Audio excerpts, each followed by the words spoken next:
സുഹൃത്തുക്കളെ,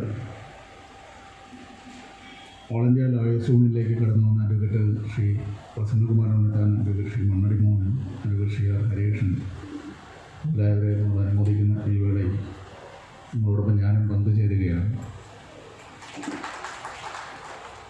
ഇപ്പോഴത്തെ എൻ്റെ ചുമതലയുടെ ഭാഗമായി സ്ഥിരമായി കോടതിയിലേക്ക് പോകാൻ കഴിയാത്ത ഒരു അഭിഭാഷകനാണ് എങ്കിലും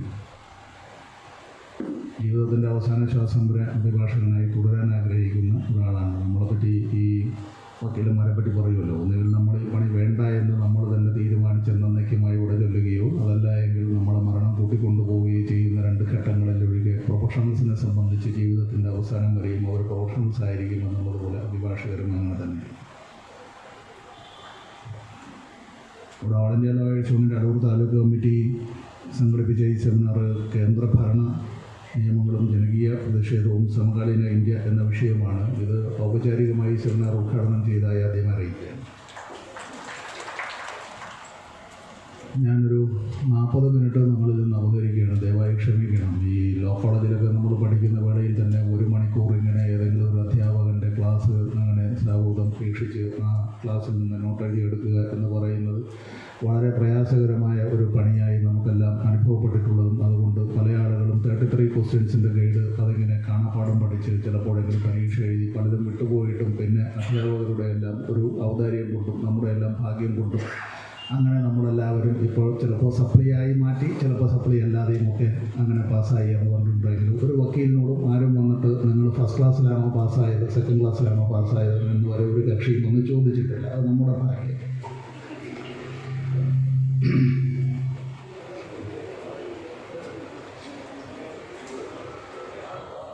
ഒന്നാമത് ഞാൻ ഈ തുടക്കത്തിൽ തന്നെ ഒരു കാര്യം,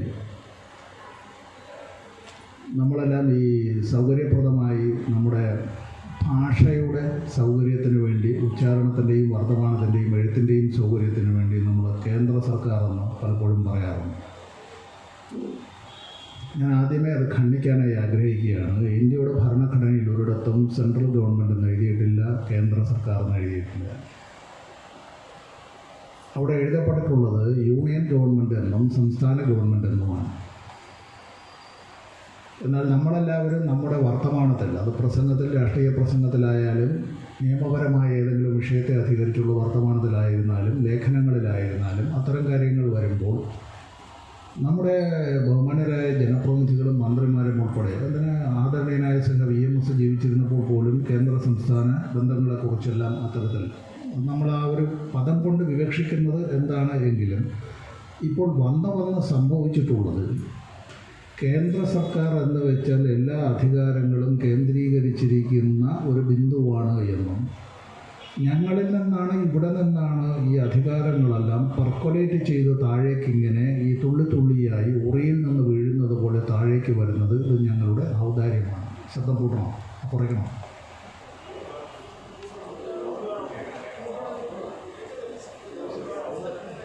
ശബ്ദം കുറവാണോ?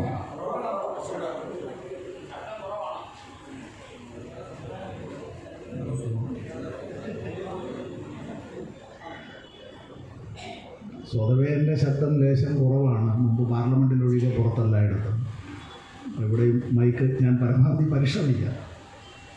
ഞാനിപ്പോൾ ഈ പറഞ്ഞത് അധികാരങ്ങൾ കേന്ദ്രീകരിക്കുന്ന ഒരു പ്രവണത പതിറ്റാണ്ടുകളായി നടന്നുകൊണ്ടിരിക്കുകയാണ്. നമ്മൾ അധികാര വികേന്ദ്രീകരണത്തിൻ്റെ കാലത്താണ് ജീവിക്കുന്നത്. ആ അധികാര വികേന്ദ്രീകരണം എന്നത് യൂണിയൻ ഗവൺമെൻറ്റിൻ്റെ അധികാരങ്ങൾ സംസ്ഥാനങ്ങൾക്ക് വികേന്ദ്രീകരിച്ച് നൽകാതെ സംസ്ഥാന സർക്കാരുകളുടെ അധികാരങ്ങളും വിഭവങ്ങളും കേരളത്തിലാണെങ്കിൽ ഒരു 40%-ലധികം വിഭവങ്ങൾ അത് ഒപ്പം അധികാരങ്ങളും ത്രിതല പഞ്ചായത്തുകളിലേക്ക്, അത് ഗ്രാമപഞ്ചായത്തും ബ്ലോക്ക് പഞ്ചായത്തും ജില്ലാ പഞ്ചായത്തും ഇപ്പോൾ ഭരണഘടനാ സ്ഥാപനങ്ങളെന്ന് തന്നെ നമ്മൾ പറയേണ്ടി വരുമല്ലോ. അതല്ല പഴയ പഞ്ചായത്തല്ലല്ലോ ഇന്നത്തെ പഞ്ചായത്ത്. നഗരപാലിക ആക്ടും പഞ്ചായത്ത് രാജ് ആക്ടും എല്ലാം നിലവിൽ വന്നതിന് ശേഷമുള്ള അതുകൊണ്ടാണ് ലോക്കൽ സെൽഫ് ഗവൺമെൻറ് എന്നാണ് പറയുക. പഴയ തദ്ദേശ സ്വയംഭരണ സ്ഥാപനങ്ങളെന്ന് നമ്മളും ഒരു പദപ്രയോഗത്തിൻ്റെ ഭംഗിക്ക് വേണ്ടി അങ്ങനെ പ്രാസമർപ്പിച്ച് പറയുമ്പോഴും തദ്ദേശ സ്വയംഭരണ സർക്കാരുകളാണ്. അധികാര വികേന്ദ്രീകരണം നടന്നിട്ടില്ലാത്ത ഒരു മേഖല എന്നുള്ളത് ജുഡീഷ്യറിയാണ്. കേസ് വാദിക്കുമ്പോൾ നമ്മുടെ കക്ഷിയോട് നീതി പുലർത്തുകയും അവിടെ മറ്റ് കോടതിയുമായി മറ്റേതെങ്കിലും തർക്കങ്ങൾ ഉണ്ടാകാതെ ഇരിക്കുന്നതിന് വേണ്ടി നമ്മൾ അഭിഭാഷകർ കോടതി മുമ്പാകെ ചെന്ന് മിലോഡെന്നും യുവർ ഓണറെന്നുമെല്ലാം അഭിസംബോധന ചെയ്തുകൊണ്ടിരിക്കുന്നത് we are carrying some colonial baggages which should have been dumped somewhere else. മജിസ്ട്രേറ്റിൻ്റെ മുമ്പിലും മുൻസിഫിൻ്റെ മുമ്പിലും എല്ലാം ചെന്നിട്ടായാലും, അല്ല ഇനി സുപ്രീം കോടതിയിലെ ബഹുമാനപ്പെട്ട ജഡ്ജിമാരുടെ മുമ്പിലായിട്ട് പോയിരുന്നാലും അവിടെ ചെന്നിട്ട് ഈ കോടതി ബഹുമാനപ്പെട്ട കോടതി എന്ന് പറയാൻ അവിടെ ഒരുപക്ഷെ സർ എന്ന് അഭിസംബോധന ചെയ്യാൻ വല്ലാത്ത ഭയപ്പാടാണ് മുതിർന്ന അഭിഭാഷകർക്ക് പോലും ഉള്ളത് എന്ന് പറയുന്നത് നമുക്ക് തന്നെ ഒരു ലജ്ജ തോന്നണമല്ലോ. ഇന്ത്യൻ പ്രസിഡന്റ് ഉൾപ്പെടെ സർ എന്ന് അഭിസംബോധന ചെയ്താൽ ധാരാളമായി. അപ്പോൾ ജുഡീഷ്യറിയിൽ ഉൾപ്പെടെ ഇത്തരത്തിലുള്ള അധികാര കേന്ദ്രീകരണം, തങ്ങളുടെ അധികാരങ്ങൾ താഴെത്തട്ടിലേക്ക് അത് അത്തരത്തിൽ നൽകപ്പെടാതെ നിലനിർത്തുകയും, ഇത് ഈ ജുഡീഷ്യറി തന്നെ, ഞാൻ ആദ്യമേ ജുഡീഷ്യറി വിമർശിച്ചുകൊണ്ട് തന്നെ തുടങ്ങുകയാണ്. എവിടെങ്കിലുമൊക്കെ ചില ആത്മപരിശോധനകൾ അനിവാര്യമാണ് എന്നുള്ളത് കൊണ്ട് ഓൾ ഇന്ത്യ ലോയേഴ്സ് യൂണിയൻ്റെ ഇത്തരത്തിലുള്ള ഒരു സെമിനാറിലെങ്കിലും അത്തരത്തിൽ ഒരു ചെറിയ ഒരു പൊളിച്ചെഴുത്തലിന് വേണ്ടിയുള്ള ഒരു എളിയ ശ്രമം നമുക്ക് തുടങ്ങാം. ചിലപ്പോഴെങ്കിലും ചില അപ്രിയ സത്യങ്ങൾ വിളിച്ചു പറയാതെ നിർവാഹമില്ല. ജുഡീഷ്യറി അധികാര വികേന്ദ്രീകരണത്തിന് അനുകൂലമാണോ അതല്ല എതിരാണോ എന്നത് ജുഡീഷ്യറിയുടെ തലപ്പത്തുള്ളവർ തന്നെ വ്യക്തമാക്കണം. റിട്ടയർ ചെയ്യുന്ന സമയമാകുമ്പോഴേക്കും തങ്ങൾക്ക് പിന്നെ ജീവിതത്തിൻ്റെ അവസാനം വരെ തങ്ങൾ നേരത്തെ അനുഭവിച്ചിരുന്നതായിട്ടുള്ള അധികാരങ്ങളും ആ അധികാരത്തിൻ്റെ ശീതളഛായയും അത്തരത്തിലുള്ള പ്രിവിലേജുകളും അത്തരത്തിൽ തന്നെ തുടരണമെന്ന് അങ്ങനെ ഉള്ളിൻ്റെ ഉള്ളിൽ ഒരു മനുഷ്യന് സ്വാഭാവികമായും ചില ചിന്തയോ ആഗ്രഹങ്ങളോ ഉണ്ടാവും. എന്നാലോ അതിനായി രാഷ്ട്രീയ അധികാരത്തിൻ്റെ അന്തഃപുരങ്ങളുടെ ഇടനാഴികളിൽ വരിവരിയായി നിൽക്കുന്ന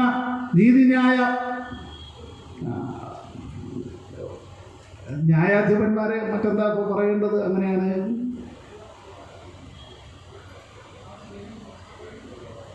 ഇന്ത്യയുടെ ഭരണഘടന വെല്ലുവിളികളെ നേരിടുന്നു എന്ന് പരസ്യമായി പ്രഖ്യാപിച്ചത് സുപ്രീം കോടതിയിലെ തങ്ങളുടെ പണി നിർത്തിവെച്ചിട്ട് ബഹുമാനരായ ജഡ്ജിമാർ പുറത്തിറങ്ങി വന്ന് മാധ്യമങ്ങളോടാണ് പട്ടാപകരം. അവർ പറഞ്ഞത് വെറുതെ ആയിരുന്നു എന്ന് പറയാൻ പറ്റുമോ?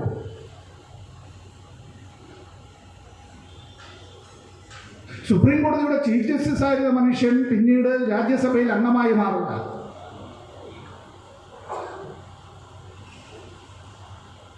ഉന്നത സ്ഥാനത്തിരിക്കുന്ന ചില ജഡ്ജിമാരടക്കം ഇൻവെർട്ടഡ് കോമയിൽ രാഷ്ട്രീയ ഭിക്ഷാന്തേഹികളായി മാറുക. അപ്പോൾ അധികാര വികേന്ദ്രീകരണത്തെക്കുറിച്ച് ഞാൻ ഒരുപാട് സമയം എടുക്കില്ല. ജുഡീഷ്യറിയെ ആദ്യം അങ്ങനെ ഒരു ഹോളി കൗ എന്നുള്ള നിലയിലേക്കൊന്നും നമ്മൾ കണക്കാക്കണ്ട. നമ്മുടെ മുന്നിലേക്ക് വരുന്ന പാവപ്പെട്ട കക്ഷികൾ നമുക്ക് തരുന്ന ബഹുമാനമാണ് നമ്മൾ കോടതിക്ക് നൽകുന്ന ബഹുമാനം. അല്ലാതെ ബാറും ബെഞ്ചും തമ്മിൽ ഒരു വല്ലാത്ത വ്യത്യാസമുണ്ട് എന്നും അഭിഭാഷകരായിരിക്കുന്ന ആളുകളെല്ലാവരും ഈ ജഡ്ജിമാരെക്കാൾ വളരെ നിലവാരം കുറഞ്ഞവരാണ് എന്നും ആർക്കും ഒരു തെറ്റിദ്ധാരണയും വേണ്ട. ജുഡീഷ്യറി വിമർശന വിധേയമാവണം.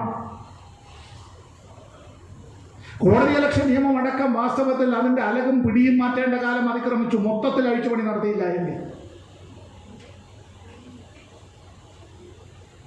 രാഷ്ട്രീയ അധികാരത്തിൻ്റെ രംഗത്തേക്ക്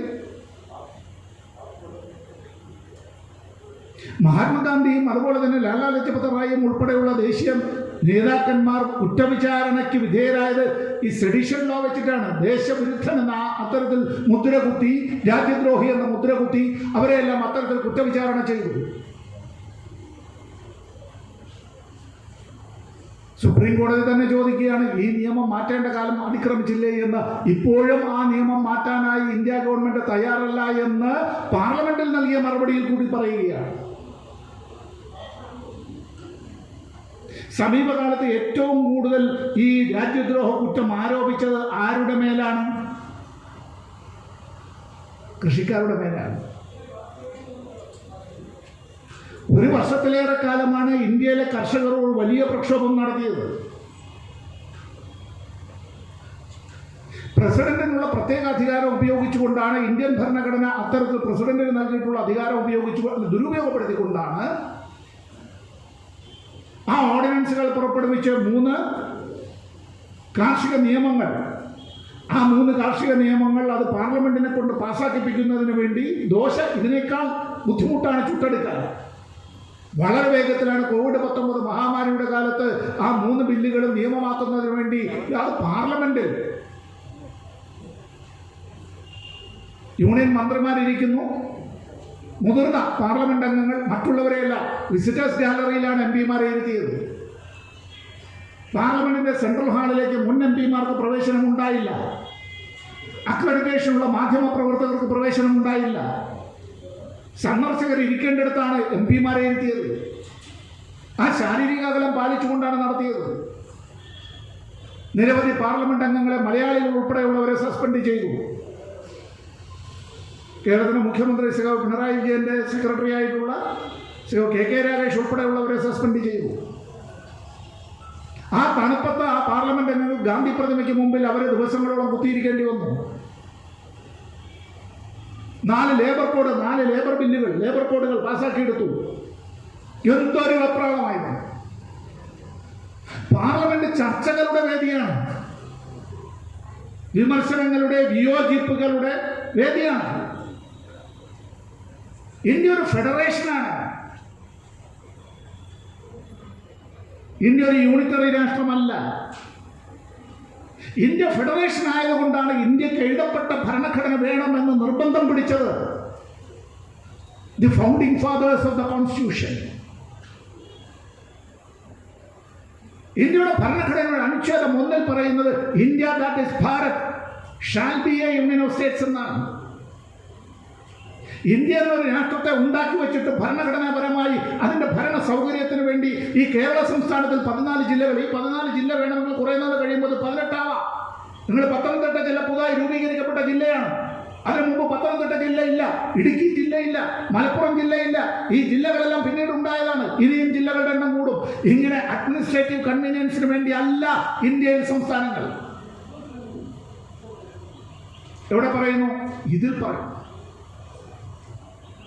സംസ്ഥാനങ്ങളില്ല എങ്കിൽ ഈ രാഷ്ട്രമില്ല. അങ്ങനെ ഇരിക്കവെയാണ് ഇന്ത്യയുടെ പാർലമെന്റ് സമ്മേളനം കോവിഡ് കാലത്ത് തന്നെ ആഭ്യന്തര വകുപ്പ് മന്ത്രി രാജ്യസഭയിൽ അദ്ദേഹത്തിൻ്റെതായ ഒരു പ്രസംഗം, ഇവിടെ നിങ്ങളുടെ മുന്നിൽ ഈ സെമിനാറിൽ ഞാൻ പ്രസംഗിക്കുമ്പോൾ എൻ്റെ കീശയിൽ നിന്ന് വെറുതെ ഞാനൊരു കടലാസ് കഷ്ണം ഇങ്ങനെ വലിച്ചെടുക്കുന്നത് പോലെ ബഹുമാനപ്പെട്ട ആഭ്യന്തരമന്ത്രി ഒരു കടലാസ് കഷ്ണം എടുത്ത് വായിക്കുമ്പോൾ ഇന്ത്യയിലെ 29 സംസ്ഥാനങ്ങളിൽ ഒരു സംസ്ഥാനം സംസ്ഥാനമല്ലാതായി തീരുകയാണ്. നിങ്ങളുടെ ആരുടെയെങ്കിലും ബൈക്കിൻ്റെ കാറ്റ് തുറന്നു വിടുന്നത് പോലെ ഒരു സംസ്ഥാനമല്ലാതായി. ആ സംസ്ഥാനം 2ആയി വിഭജിക്കപ്പെടുന്നുവെന്ന് മാത്രമല്ല, കേന്ദ്രഭരണ പ്രദേശമായി മാറുന്നുവെന്ന് മാത്രമല്ല, അതിൽ ഒരു ഭാഗത്ത് ജനങ്ങൾ തെരഞ്ഞെടുക്കുന്ന പ്രതിനിധികളും ഇല്ലാതാവുകയാണ്. അതെന്ത് ഏർപ്പാട്? നമ്മളെല്ലാം പള്ളിക്കൂടത്തിൽ പഠിച്ചു വന്നതും നമ്മൾ പിന്നീട് കോളേജുകളിലൊക്കെ പഠിച്ചു വന്നപ്പോഴും എന്താണ്? യൂണിയൻ ടെറിട്ടറികൾ. ആ യൂണിയൻ ടെറിട്ടറികളെ അർദ്ധ സംസ്ഥാനങ്ങളായി പിന്നീട് പൂർണ്ണ സംസ്ഥാനങ്ങളായി മാറുക. അങ്ങനെയാണ് ഒരു UT ആയിരുന്ന ഡൽഹി ഇപ്പോൾ പൂർണ്ണാർത്ഥത്തിലല്ലെങ്കിൽ ഒരു സംസ്ഥാനം. മുമ്പ് പോർച്ചുഗീസുകാരുടെ കീഴിൽ കോളനി, പിന്നീട് വിമോചിക്കപ്പെട്ടതിന് ശേഷം ലിബറേഷൻ ഓഫ് ഗോവ. അപ്പോൾ ഗോവയിൽ പിന്നീട് അത് കഴിഞ്ഞ് അത് ഒരു യൂണിയൻ ടെറിട്ടറിയിൽ നിന്ന് സംസ്ഥാനമാണ്, പൂർണ്ണ സംസ്ഥാനമാണ്. ഇപ്പോൾ അനുച്ഛേദം 307 പ്രകാരം പ്രത്യേക അധികാരാവകാശങ്ങൾ ജമ്മു കാശ്മീരിന് മാത്രമല്ല, മഹാരാഷ്ട്രയിലെ ചില പ്രദേശങ്ങൾക്ക്, മധ്യപ്രദേശിലെ ചില പ്രദേശങ്ങൾക്ക്, ചില വടക്ക് കിഴക്കൻ സംസ്ഥാനങ്ങളിലെ ചില പ്രദേശങ്ങൾക്ക്. ഞാൻ ജമ്മു കാശ്മീരിന്റെ ഇന്ത്യൻ യൂണിയനിൽ ലയിക്കുന്നതുമായി ബന്ധപ്പെട്ട ചരിത്രത്തിലേക്കൊന്നും നിങ്ങളെ കൊണ്ടുപോകാനും VP മേനോന്റെ ആ ഒരു ചരിത്രമൊന്നും പറയാൻ ഈ വേള ഉപയോഗിക്കുന്നില്ല. ജനങ്ങൾക്ക് അവരുടെ പ്രതിനിധികളെ തെരഞ്ഞെടുക്കാൻ, MLA-മാരെ തെരഞ്ഞെടുക്കാനുള്ള അധികാരം പോലും നിഷേധിക്കുന്ന നിലയിലേക്കല്ലേ? ഇതൊരു ജനാധിപത്യ കശാപ്പല്ലേ?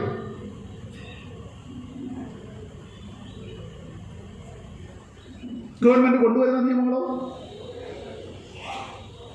ഞാനിത്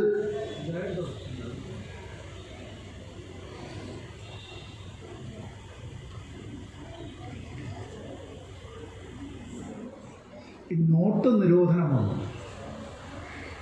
ഡീമോണിറ്റൈസേഷൻ എന്നുള്ളതിൻ്റെ മലയാള പരിഭാഷ നിർമൂലീകരണമാണ് എന്നാണ് മലയാളം മാഷന്മാർ നമ്മളെ പഠിപ്പിക്കുന്നത്. നമ്മളെ നോട്ട് നിരോധനം എന്ന് പറയുമ്പോൾ നവംബർ 8-ാം തീയതിയാണ് ഇന്ത്യൻ പ്രധാനമന്ത്രിയുടെ പ്രഖ്യാപനം വന്നത്.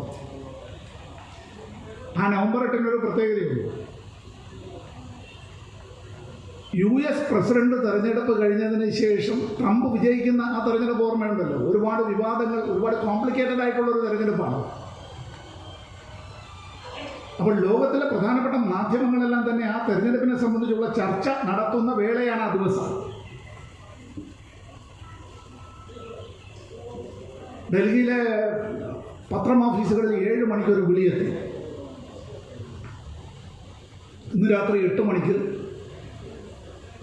പ്രധാനമന്ത്രി അദ്ദേഹത്തിൻ്റെതായ വാർത്താ സമ്മേളനമല്ല, നമ്മൾ പ്രസ് മീറ്റൊന്നും അദ്ദേഹം നടത്താറില്ല, ഏകപക്ഷീയമാണ്. അപ്പം അദ്ദേഹം വാർത്താ സമ്മേളനമെന്ന് പറയാൻ പറ്റാത്ത, പ്രസ് മീറ്റ് എന്ന് പറയാൻ പറ്റാത്ത അദ്ദേഹത്തിന് പ്രസ് റിലീസ് വായിക്കുന്നത് പോലെയാണ്. ആദ്യത്തെ 20 മിനിറ്റ് നേരം ഘനഗംഭീരമായ ശബ്ദത്തിൽ ഈ രാഷ്ട്രം നേരിടുന്ന ചില വെല്ലുവിളികളെക്കുറിച്ച്, ഭീകരവാദത്തെക്കുറിച്ച്, കള്ളനോട്ടിനെക്കുറിച്ച്, കള്ളപ്പണത്തെക്കുറിച്ച്, കള്ളപ്പണക്കാരെ പിടികൂടേണ്ടതിൻ്റെ അനിവാര്യതയെക്കുറിച്ച്, രാഷ്ട്രത്തിൻ്റെ ഈ കെട്ടുറപ്പ് നിലനിർത്തേണ്ടതിനെ കുറിച്ചെല്ലാം അദ്ദേഹം പ്രസംഗിച്ചു. 20 മിനിറ്റ് കഴിഞ്ഞതിന് ശേഷമാണ് അദ്ദേഹം പറഞ്ഞത്, ആജ് രാത് കെ ബാദ് 1000 രൂപയുടെയും 500 രൂപയുടെയും നോട്ടുകൾ നിരോധിക്കപ്പെടുകയാണ്. യൂണിയൻ ഗവൺമെൻറ്റിൻ്റെ ക്യാബിനറ്റിലേക്ക് മന്ത്രിമാർ കയറുമ്പോൾ മൊബൈൽ ഫോൺ പുറത്ത് വെച്ചിട്ട് അകത്ത് കയറുന്നു. അവിടെ വെച്ച് മാത്രമാണ്, ആ അവസാന നിമിഷത്തിലാണ് അവർ അറിയുന്നത് ഈ ക്യാബിനറ്റ് യോഗം കൂടിയിരിക്കുന്നത് തന്നെ ഈ നോട്ട് നിരോധനത്തിന് വേണ്ടിയാണ്. അന്ന് ഞാൻ പാർലമെൻറ്റ് അംഗമാണ്. ലോക്സഭയിൽ നൽകിയ മറുപടിയുണ്ട്. ലോക്സഭയിൽ നൽകിയ മറുപടിയിൽ പറഞ്ഞിട്ടുള്ളത്, ഈ ഡിമോണിറ്റൈസേഷന് വേണ്ടിയുള്ള തീരുമാനമെടുത്തത് റിസർവ് ബാങ്കാണ് എന്നാണ്. നമ്മളെല്ലാം അഭിഭാഷകരാണ്. ഇത് സംബന്ധിച്ചൊരു കേസ് ബഹുമാനപ്പെട്ട സുപ്രീം കോടതിയിൽ വന്നു. സുപ്രീം കോടതിയിൽ RBI പറഞ്ഞത്, ഞങ്ങളല്ല ഈ തീരുമാനമെടുത്തത്, ഇത് ഇന്ത്യ ഗവൺമെൻറ്റാണ് തീരുമാനമെടുത്തത്. Then naturally a question arises, whose child it was?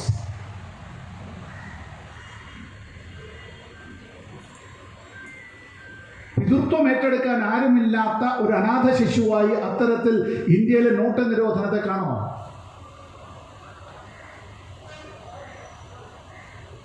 പറഞ്ഞ ന്യായങ്ങൾ എന്തൊക്കെയായിരുന്നു? ഒടുവിലോ റിസർവ് ബാങ്കിന്റെ കണക്കനുസരിച്ച് 99.6% നോട്ടുകൾ തിരിച്ചു വന്നു.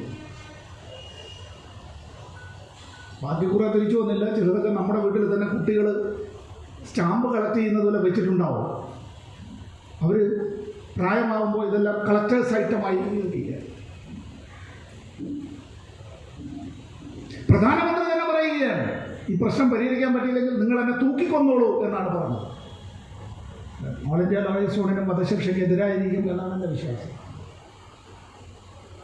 വ്യക്തിപരമായി ഞാനെതിരാണ്. അതുകൊണ്ട് ഇനി എത്ര വലിയ കുറ്റം ചെയ്താലും, എത്ര ഭീകരവാദിയായിരുന്നാലും, എത്ര വഴക്കുകൊള്ളാത്തവനായിരുന്നാലും, എത്ര ക്രൂരനായിരുന്നാലും, ജയിലിടിഞ്ഞാലും പുറത്തു വിടണ്ട എന്നുള്ളതിന്. പക്ഷേ ഒരുപാട് കാര്യം, എന്തിന്, ആർക്ക് വേണ്ടി, എങ്ങനെ, അതിൻ്റെ പിന്നിലുള്ള ഗൂഢാലോചന, ഇതൊക്കെ എന്തെങ്കിലും പുറത്തു വരണം. തക്കുമല്ലോ ഒരിക്കലും.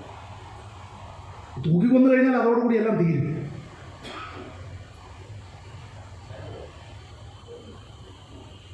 ഇത് പറഞ്ഞ പ്രധാനമന്ത്രി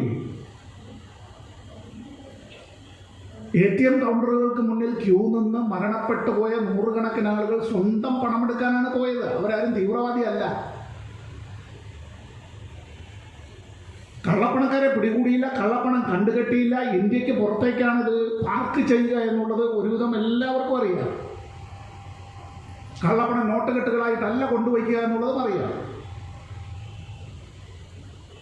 ആയിരക്കണക്കിന് കോടിക്കണക്കിന് രൂപ വായ്പ എടുക്കുകയും തിരിമറി ചെയ്യുകയും ചെയ്തിട്ടുള്ള അതിസമ്പന്നരായിട്ടുള്ള ആളുകൾ പലരും രാജ്യം വിട്ട് പുറത്തുപോയി സുഖലോലുപതയുടെ മടിത്തട്ടിൽ അവരിപ്പോഴും ജീവിക്കുകയാണ്. ഒന്നും സംഭവിച്ചിട്ടില്ല. ഞാൻ എൻ്റെ വർത്തമാനത്തിൻ്റെ തുടക്കത്തിൽ പറഞ്ഞ കാർഷിക നിയമങ്ങൾ, ആ കാർഷിക നിയമങ്ങൾ നടപ്പാക്കാൻ എന്തൊരു വ്യഗ്രതയായിരുന്നു. ഇന്ത്യ ഗവൺമെൻറ് പരസ്യങ്ങൾക്ക് വേണ്ടി മാത്രം ചെലവഴിച്ച തുക എത്ര എന്നിപ്പോൾ വന്നിട്ടുണ്ട് പുറത്ത്. 5000 കോടി രൂപയിലധികം ഇന്ത്യ ഗവൺമെൻറ് പരസ്യങ്ങൾക്ക് വേണ്ടി മാത്രം ചെലവഴിച്ചു കോവിഡ്-19 കാലത്ത് പോലും. ഈ പത്തനംതിട്ടയിലും അടൂരിലുമെല്ലാം ചിലപ്പോൾ ഈ കർഷക സമരത്തിന് അഭിവാദ്യം അർപ്പിച്ചുകൊണ്ട് ചില ചെറിയ യോഗങ്ങളോ പ്രകടനങ്ങളോ 5 പേര് ചേർന്ന് പോലും ഓർമ്മയില്ലേ? കോവിഡ് വല്ലാതെ നമ്മെ വേട്ടയാടിയ സമയത്ത് 5 പേര് മാത്രമായി പാതയോരത്ത് പ്ലക്കാർഡ് പിടിച്ച് നിന്നില്ലേ? അങ്ങനെ പലയിടത്തും ചെറിയ യോഗം. എന്തായിരുന്നു? അവരെല്ലാം പരിഹസിക്കാനായി ചില ടെലിവിഷൻ ചാനൽ ചർച്ചകളിലെല്ലാം വന്നിരുന്നിട്ട് പല ചങ്ങാതിമാർ, എൻ്റെ ചങ്ങാതിമാരാണ് അവർ, രാഷ്ട്രീയമായി എതിർപ്പുണ്ട് എങ്കിൽ പോലും മലയാള ഭാഷയിലെ ഏറ്റവും ജുഗുപ്സാവഹമായ പദപ്രയോഗങ്ങൾ ഉപയോഗിച്ചു. പറഞ്ഞ മറ്റും കിളവന്മാരുടെയും കിളവികളുടെയും സമരമാണ്. നരച്ച തലമുടി, കഷണ്ടി കയറിയ തല, കുഴിയിലാണ്ട കണ്ണുകൾ, ചുക്കുചുളിഞ്ഞ കയ്യ്, പൊട്ടിക്കീറിയ പാദം, കുറേ താടിക്കാർ കിളവന്മാർ, പിന്നെ കുറേ പയ്യാമ്മ കേട്ട് കിളവന്മാരോടൊപ്പം കുറേ കിളവികൾ, പള്ളിക്കൂടത്തിൽ പോകാത്ത മൂക്കള വിളിപ്പിക്കുന്ന കുറേ പിള്ളേർ. ഇതൊക്കെയാണല്ലോ അവരെ പറഞ്ഞത്. കർഷക സമരത്തിൽ പങ്കെടുത്തതിനെ തുടർന്ന് പോലീസിൻ്റെ ലാത്തിച്ചാർജിനോ വെടിവയ്പ്പിനോ ട്രക്ക് കയറ്റിക്കൊന്നതോ വാഹനം കയറ്റിക്കൊന്നതോ തണുപ്പത്ത് മരണപ്പെട്ടു പോയതോ ഒക്കെയായി 700-ലധികം കർഷകരുണ്ട്. സമീപകാലത്ത് ഇന്ത്യയിൽ ഇത്രമാത്രം അവിഘ്നം തുടർന്ന ഒരു സമരം വേറെയില്ല. സമരത്തെ പലരും എഴുതിത്തള്ളാനാണ് ആഗ്രഹിച്ചത്. ചിലരെങ്കിലും ചോദിച്ചു, 1 കൊല്ലമായി അവർ ഇതൊക്കെ നിർത്തിക്കൂടെ, ഇനി അടുത്ത തെരഞ്ഞെടുപ്പ് വരുമ്പോൾ എടുത്താൽ പോരെ? തങ്ങളുടെ ജീവനും തങ്ങളുടെ ജീവിതവും തങ്ങളുടെ ഭൂമിയും സംരക്ഷിക്കാൻ വേണ്ടി നടത്തിയ പോരാട്ടം, ആ പോരാട്ടം ദേശാഭിമാന പോരാട്ടങ്ങളിലൊന്നാണ്. ഇന്ത്യയുടെ സ്വാതന്ത്ര്യ സമരവുമായി ബന്ധപ്പെട്ടും ഇന്ത്യയുടെ നവോത്ഥാന പ്രസ്ഥാനങ്ങളുമായി ബന്ധപ്പെട്ടും കാർഷിക മേഖല വലിയ പങ്കാണ് വഹിച്ചിട്ടുള്ളത്.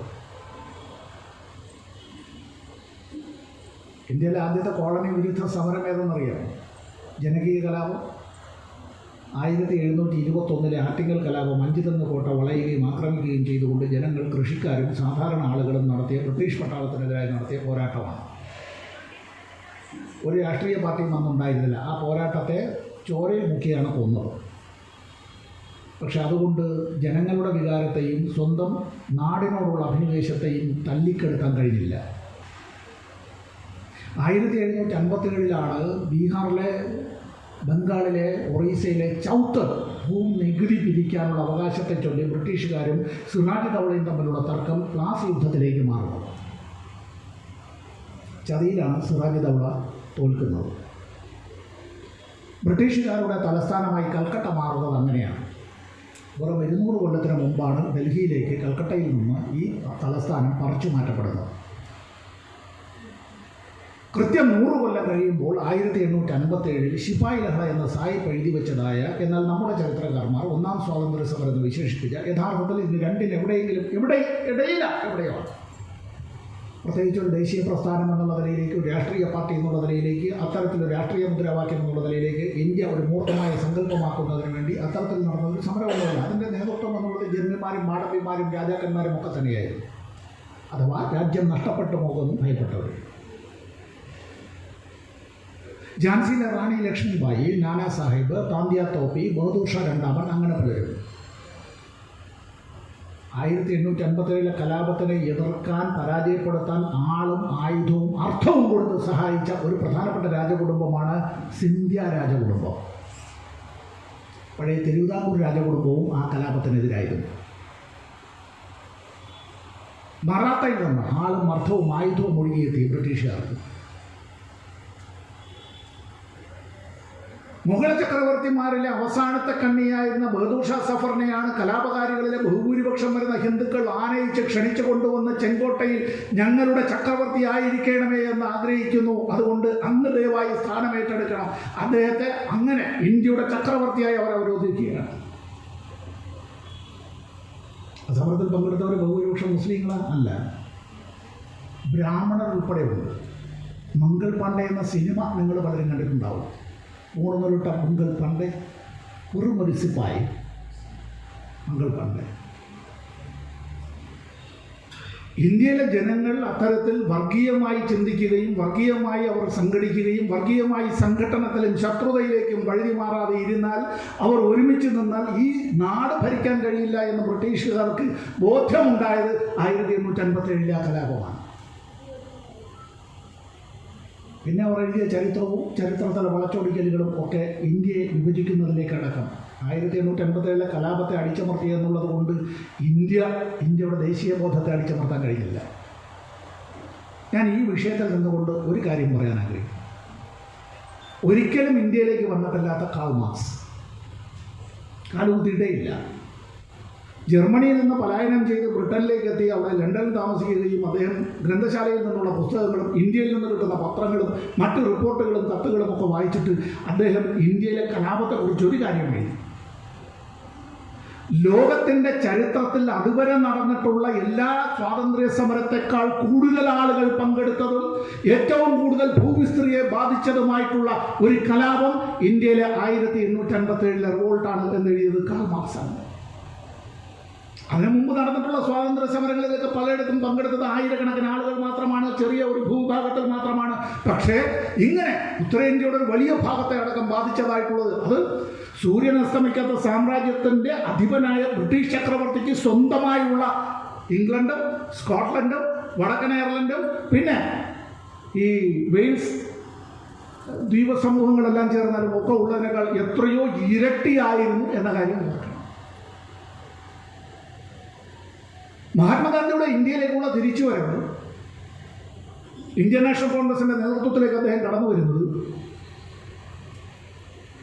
പിന്നീടുള്ള രാഷ്ട്രീയ വേഗം എന്നത് നമ്മൾ ഇംഗ്ലീഷിൽ സ്പീഡ് എന്നും വെലോസിറ്റി എന്നും പറയുമല്ലോ. ഒരു രാഷ്ട്രീയ പ്രവേഗം എന്ന് വേണമെങ്കിൽ ഒരു velocity, the increasing velocity of the Indian political situation എന്ന് പറയാം. ചൗരി ചൗര സംഭവമെല്ലാം ഇന്ത്യയുടെ രാഷ്ട്രീയ സ്വാതന്ത്ര്യ പ്രക്ഷോഭവുമായിട്ടൊക്കെ നമ്മളിത് പറയുമ്പോൾ മഹാത്മാഗാന്ധി എടുത്ത നിലപാടുകളെ സംബന്ധിച്ചെല്ലാം ഒരുപാട് വ്യത്യസ്തമായ അഭിപ്രായങ്ങളുണ്ടാവാം. ചമ്പാരൻ സത്യാഗ്രഹത്തിൽ കൂടിയാണല്ലോ. ചമ്പാരൻ സത്യാഗ്രഹം നടക്കുമ്പോൾ വർഷം എത്ര? റഷ്യൻ വിപ്ലവം നടക്കുന്ന കൊല്ലമാണ്.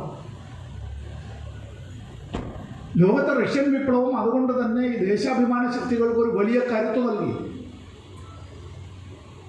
മഹാത്മാഗാന്ധിയെയും അത് സ്വാധീനിച്ചിട്ടുണ്ടാവാം.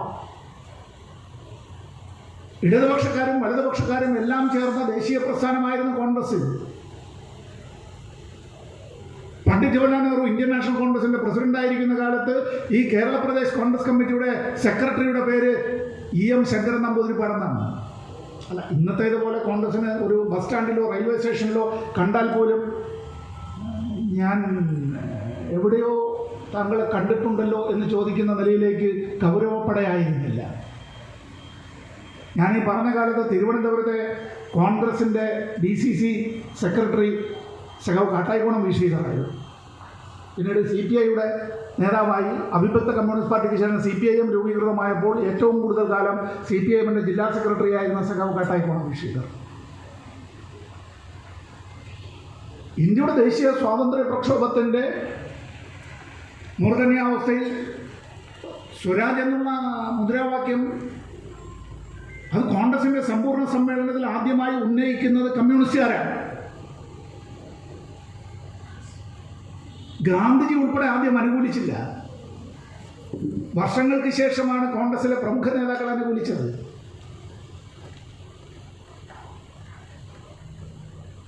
നമ്മൾ സ്കൂളിൽ പഠിച്ചിട്ടുള്ള മിൻഡോ മോർലി പരിഷ്കാരങ്ങളും മൊണ്ടേയ് ചെംസ്ഫോർഡ് പരിഷ്കാരങ്ങളും 1919 1935 ഗവൺമെൻറ് ഓഫ് ഇന്ത്യ ആക്ട് എല്ലാം ഇന്ത്യയുടെ ഭരണഘടന എഴുതിയുണ്ടാക്കുന്നതിന് നിദാനമായിട്ടുണ്ട്. ഇല്ലാതെ ആകാശത്തുനിന്ന് ഒരു ദിവസം പൊട്ടി വീണതൊന്നുമല്ല ഇന്ത്യയുടെ ഭരണഘടന. ഭരണഘടനാ നിർമ്മാണ സമിതി അത്തരത്തിലൊരു കോൺസ്റ്റിറ്റ്യൂവൻ്റ് അസംബ്ലി രൂപീകരിക്കുകയാണ്. ആ കോൺസ്റ്റിറ്റ്യൂവൻ്റ് അസംബ്ലി രൂപീകരിച്ച് അത് ഇന്നത്തേതുപോലെ 18 വയസ്സിലോ അല്ലെങ്കിൽ നേരത്തെ ഉള്ളതുപോലെ 21 വയസ്സിലോ എല്ലാവർക്കും വോട്ടവകാശം അങ്ങനെ തിരഞ്ഞെടുക്കപ്പെട്ടവരല്ല. അപ്പോൾ വനിതാ അഭിഭാഷകർ പലരും ഉള്ളതുകൊണ്ട് പുറത്ത് മൈക്ക് കെട്ടിയിട്ടില്ലാത്തതുകൊണ്ട് നമ്മളൊരു ഇൻഹൗസ് മീറ്റിംഗ് പോലെ ആയതുകൊണ്ട് ചോദിക്കാം. 3 മലയാളി വനിതകൾ ആ കോൺസ്റ്റിറ്റ്യൂവൻ്റ് അസംബ്ലിയിൽ ഉണ്ടായിരുന്നു. ആരെങ്കിലും ഒന്ന് പേര് പറഞ്ഞു?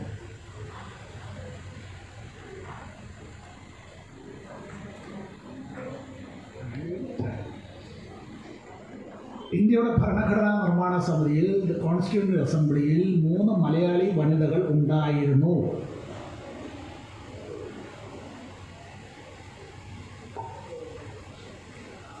അമ്മു സ്വാമിനാഥൻ,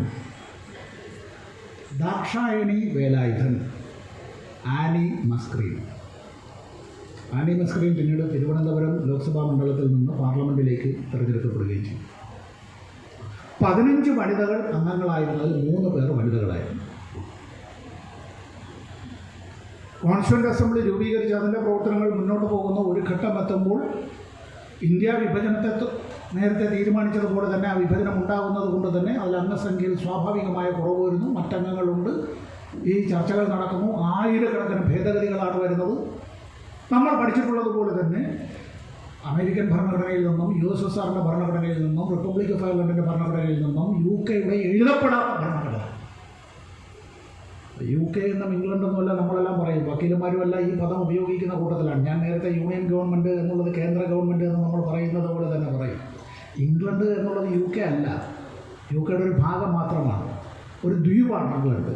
സ്കോട്ട്ലൻഡ് ഒരു ദ്വീപാണ്. ഇംഗ്ലണ്ട് വ്യാവസായികമായി പുരോഗതി നേടിയതാണ് എങ്കിൽ സ്കോട്ട്ലൻഡ് കാർഷികമായി പുരോഗതി നേടിയതാണ്. പിന്നെ ഉള്ളത് റിപ്പബ്ലിക് ഓഫ് അയർലൻഡ് എന്നുള്ളത് അയർലൻഡ് എന്നുള്ള ദ്വീപ സമൂഹത്തിൻ്റെ തെക്കൻ ഭാഗമാണ്. സ്വന്തമായി പ്രസിഡന്റും പ്രധാനമന്ത്രിയും ഉണ്ട്. വടക്കൻ അയർലൻഡ് UK-യുടെ ഭാഗമാണ്. പിന്നെ ഐൽ ഓഫ് വീൽസും ഇത്തരത്തിൽ ഐൽ ഓഫ് മാൻ എന്നൊക്കെ പറയുന്ന 100 കണക്കിന് ദ്വീപ സമൂഹങ്ങൾ. അതൊരു യൂണിറ്ററി രാഷ്ട്രമാണ്. ഇതുപോലെ ഒരു പുസ്തകം എടുത്തിട്ട് ഇതാണ് UK-യുടെ ഭരണഘടന എന്ന് പറയാനോ, ഒരു 2 കഷ്ണം കടലാസ് എടുത്തിട്ട് ഇതാണ് ഭരണഘടന എന്ന് പറയാനോ കഴിയില്ല. അങ്ങനെ നിങ്ങൾക്കൊരു തൊട്ട് കാണിക്കാൻ കഴിയുന്ന ഒരു രേഖ ഇല്ലാത്തത് കൊണ്ട് UK-ക്ക് ഒരു ഭരണഘടന ഇല്ല എന്ന് പറയാൻ കഴിയില്ല. ആ ഭരണഘടന എന്നത് എഴുതപ്പെട്ട അല്ല, അലിഖിതമാണ്, എഴുതപ്പെടാത്തതാണ്. അൺറിട്ടൺ കോൺസ്റ്റിറ്റ്യൂഷനാണ്. പാർലമെൻറ്റ് പാസ്സാക്കിയ നിയമങ്ങൾ, കോടതികളിലെ ഉത്തരവുകൾ, ഒപ്പം കീഴ്വഴക്കങ്ങൾ, നാട്ടുനടപ്പുകൾ, ഇങ്ങനെ പല കസ്റ്റംസ് ആൻഡ് കൺവെൻഷൻസ് ഒക്കെ ചേർന്നതാണ്. UK-യിലെ ഭരണഘടന എഴുതപ്പെട്ടതല്ല, അതുകൊണ്ട് മൗലിക അവകാശങ്ങളില്ല എന്ന് നമ്മൾ പറയുള്ളൂ. ഇനി അടുത്ത് ഓസ്ട്രേലിയയുടെ ഭരണഘടന ഒരു എടുത്തു വെച്ചാൽ ഇന്ത്യയുടെ ഭരണഘടനയുടെ 4-1 പോലും വരില്ല. ഓസ്ട്രേലിയയുടെ ഭരണഘടനയിൽ ഒരിടത്തും ഫണ്ടമെൻ്റൽ റൈറ്റ്സ് എന്ന് പറയുന്നൊരു ഭാഗമില്ല. The constitution of Australia does not contain a portion or a part which enshrines the fundamental rights. അപ്പോൾ അതുകൊണ്ട് ഓസ്ട്രേലിയയിലുള്ള ആളുകൾക്കൊന്നും ഈ മൗലിക അവകാശങ്ങളില്ല എന്ന് ഇന്ത്യക്കാരായ നമ്മൾ അഭിഭാഷകർ പറയൂ. ഒരുപക്ഷെ നമ്മളെക്കാൾ നന്നായി അവിടെ അത് പരിപാലിക്കുന്നുണ്ടാവാം. തിരിച്ച് ഇതുപോലെ തന്നെ മറ്റൊരു കാര്യം ഞാൻ പറയാം. ഈ കോൺസ്റ്റിറ്റ്യൂഷൻ ഓഫ് US എടുത്താൽ, അമേരിക്കൻ ഭരണഘടന എടുത്താൽ, അവിടെ ഫ്രീഡം ഓഫ് പ്രസ് എഴുതപ്പെട്ടിട്ടുണ്ട്. ഫ്രീഡം ഓഫ് പ്രസ് എഴുതപ്പെട്ടിട്ടുണ്ട് എന്നുള്ളത് കൊണ്ട് എല്ലാവരുടെയും കത്ത് പൊട്ടിച്ച് വായിക്കാനും, എല്ലാവരുടെയും ടെലിഫോൺ ടാപ്പ് ചെയ്യാനും, എല്ലാവരുടെയും നിയമാനുസരണമല്ലാതെ നമ്മുടെ ഏതെങ്കിലും ഇലക്ട്രോണിക് മീഡിയയിലേക്ക് സ്നോപ്പ് ചെയ്യാനും, just like A peeping Tom ആരുടെയെങ്കിലും ബാത്റൂമിലേക്കും കിടപ്പറയിലേക്കും എത്തി നോക്കാനുമുള്ള അവകാശമൊന്നും അവിടുത്തെ അമേരിക്കയിലെ പ്രസ്സിനില്ല. അങ്ങനെ ചെയ്താൽ പിന്നീട് കനത്ത പിഴ കോടതിയിൽ കൊടുക്കേണ്ടി വരും, ശിക്ഷ. ഇന്ത്യയുടെ ഭരണഘടനയിൽ ഫ്രീഡം ഓഫ് പ്രസ് എഴുതിയിട്ടില്ല. ഇന്ത്യൻ ഭരണഘടനയിൽ മാധ്യമ സ്വാതന്ത്ര്യം എഴുതിയിട്ടില്ല. നിങ്ങൾക്കും എനിക്കുമുള്ള സ്വാതന്ത്ര്യമേ ഇന്ത്യയിലെ മാധ്യമങ്ങൾക്കും ഉള്ളൂ. പക്ഷെ നമ്മൾ അവർക്ക് നൽകുന്ന ആ ഒരു അവകാശം എന്നത് ഭരണഘടനയുടെ ഭാഗം 3 പാർട്ട് 3-ലെ ആർട്ടിക്കിൾ 19(1)(a)-ലെ the right to freedom of speech and expression എന്നുള്ളതിൻ്റെ വ്യാഖ്യാനമായിട്ടാണ്. അപ്പോൾ മാധ്യമങ്ങൾക്ക് നമ്മളൊരു വലിയ ബഹുമാനം കൽപ്പിക്കുന്നുണ്ട്. ആ കൽപ്പിക്കുന്നത് നമ്മളവരെ ഫോർത്ത് എസ്റ്റേറ്റായി കണക്കാക്കുന്നത് ഈ നമ്മുടെ ജനാധിപത്യ സംവിധാനത്തിൻ്റെ വാച്ച് ഡോഗായി അവർ നിൽക്കണമെന്നുള്ള ആഗ്രഹം കൊണ്ടാണ്. അവർക്കെന്തെങ്കിലും പ്രത്യേക മഹത്വം ഉള്ളത് കൊണ്ടല്ല. ഞാൻ നേരത്തെ ജുഡീഷ്യറിയെ കുറിച്ച് പറഞ്ഞത് ഇവിടെ ഇതിനും ബാധകമാണ്.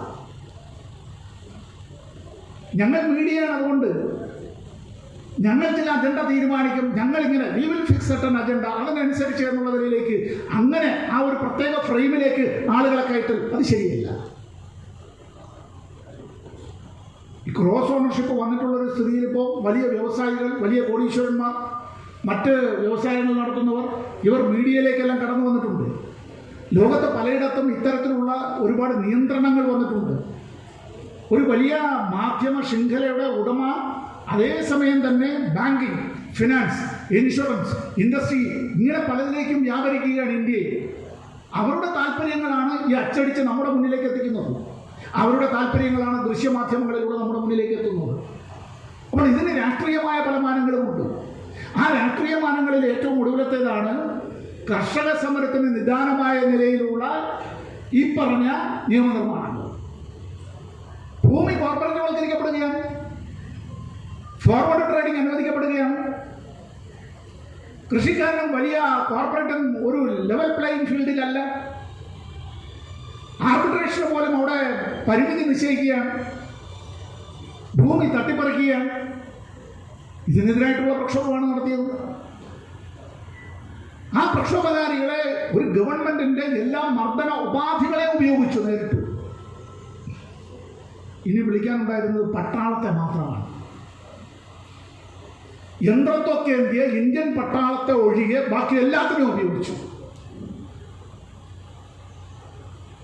6 അടി നീളമുള്ള ലാത്തി പോലീസുകാരൻ്റെ കയ്യിലിരിക്കുന്നത് മുതുകിലേക്കും തലയിലേക്കും വന്നു വീഴുമ്പോൾ കിട്ടുന്ന വേദന, തല പൊട്ടി, മുതുകു പൊട്ടി, എല്ല് പൊട്ടി, ചോര ഒലിക്കുന്ന ആ കൃഷിക്കാരൻ തന്നെ ഉച്ചയ്ക്ക് 1 മണിയാകുമ്പോഴേക്കും തൻ്റെ ഭക്ഷണം കഴിക്കാനുള്ളത് പൊതി 6 or 7 ചപ്പാത്തിയും സബ്ജിയും അതിൽ കുറച്ച് ഉള്ളിയും മുളകുമെല്ലാം ഇരിക്കുന്ന പൊതി, ആ പൊതി അഴിച്ച് പോലീസുകാരൻ മുന്നിൽ നിൽക്കുന്നവൻ്റെ മുന്നിലേക്ക് ആ അഴിച്ച പൊതി കഴിക്കാതെ ചോദിക്കുകയാണ്, ബേട്ടാ ആ ഖായ, എടാ മോനെ നീ കഴിച്ചോ? തൻ്റെ മകൻ്റെ പ്രായം വരുന്ന പോലീസുകാരൻ തന്നെ തല്ലി ചോര തെറിപ്പിക്കുമ്പോഴും ആ പോലീസുകാരനോട് ഈ കൃഷിക്കാരനും ആ കൃഷിക്കാരൻ്റെ സഹധർമ്മിണിയും ചോദിക്കുകയാണ്, മോനെ നീ കഴിച്ചോടാ വല്ലത്? ഇതാണ് ഇന്ത്യയിൽ പണിയെടുക്കുന്ന മനുഷ്യൻ്റെ മനസ്സ്. നിങ്ങൾ കഴിച്ചോ എന്ന് ചോദിക്കാനുള്ള മനസ്സുണ്ടല്ലോ, ആ മനസ്സ് കോർപ്പറേറ്റുകൾക്കില്ലാത്ത മനസ്സാണ്. നിങ്ങളുടെ എല്ലാം ഞങ്ങൾക്ക് വേണം, നിങ്ങളുടെ അധ്വാനം വേണം, നിങ്ങളുടെ ഭൂമി വേണം, നിങ്ങളുടെ സ്വത്ത് വേണം, നിങ്ങളുടെ സമ്പാദ്യം വേണം, നിങ്ങളെ ഞങ്ങൾക്ക് വേണ്ട. ഇന്ത്യ ഗവൺമെന്റിന്റെ സമീപകാലത്തുള്ള നിയമനിർമ്മാണങ്ങൾ ആർക്ക് വേണ്ടിയാണ്? നിങ്ങൾ നോക്ക്. ഇപ്പോൾ ഇന്ത്യയിലെ ബാങ്കുകളും ഇൻഷുറൻസ് കമ്പനികളും എല്ലാം സ്വകാര്യവൽക്കരിക്കപ്പെടുകയാണ്. നമ്മൾ സാമൂഹ്യ നീതിയെക്കുറിച്ച് പറയുമല്ലോ, സോഷ്യൽ ജസ്റ്റിസ് അല്ല, ഇത് SNDP യോഗത്തിൻ്റെ ഹാളാണല്ലോ, അപ്പോൾ പിന്നെ പറയാതെ പോകുന്നത് ശരിയല്ല.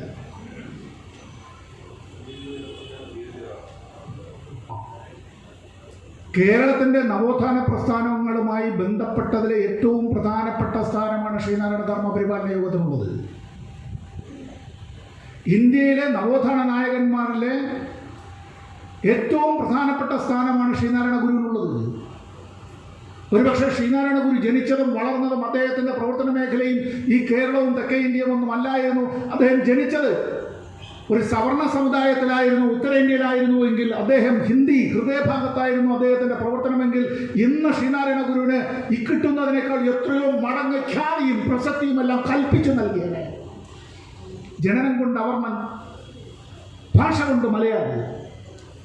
ഗുരുവിന് സംസ്കൃതവും തമിഴും മലയാളവും നല്ല വശമുണ്ടായിരുന്നു. അദ്ദേഹത്തിന് ഹിന്ദി അങ്ങനെ വശമില്ലായിരുന്നു, ഇംഗ്ലീഷും നന്നായി വശമില്ലായിരുന്നു.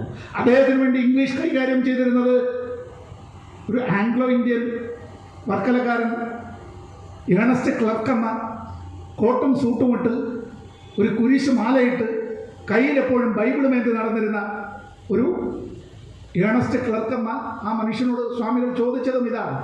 സ്വാമികളെ ശ്രീനാരായണ ഗുരുവിനെ കാണാനായി ശിവഗിരിയിലെത്തി അടിയനെ കൂടി ശിഷ്യനാക്കുമോ എന്ന് ചോദിച്ചപ്പോൾ ഞാൻ കേട്ടിട്ടുള്ള കഥ, സ്വാമികൾ ചോദിച്ചത്രേ, എന്താ നിൻ്റെ പേര്?